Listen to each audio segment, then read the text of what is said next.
રિક્ષામાં મુસાફરની આડમાં લૂંટ ચલાવતી ટોળકી ઝડપાઈ। પોલીસની કસ્ટડીમાં રહેલ ઘૂંઘટમાં દેખાતી આ બે મહિલા અને એક પુરુષ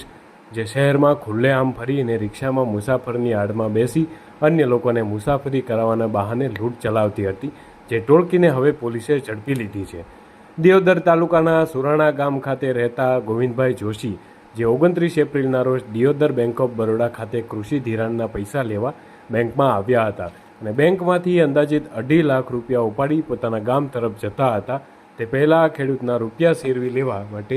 એક રિક્ષા ચાલકે પોતાની રિક્ષામાં અન્ય બે મહિલા સાગરીતોને બેસાડી ખેડૂતને પોતાના ગામ સુરાણા ગામે ઉતારી દેવાનું કહેતા રિક્ષામાં બેસાડ્યા હતા, જ્યાં બે મહિલાએ ખેડૂતને 2.5 લાખ રૂપિયામાંથી 1 લાખ રૂપિયા સેરવી લીધા હતા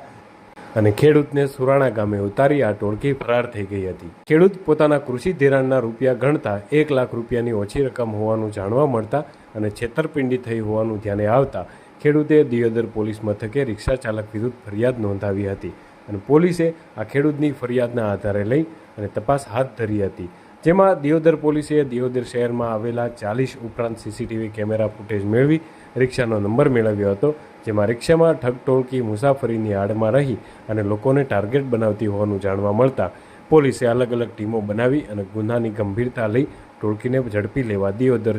શિહોરી ચોકડી પાસે વોટ ગોઠવી હતી, જેમાં બાતમીના આધારે રિક્ષામાં સવાર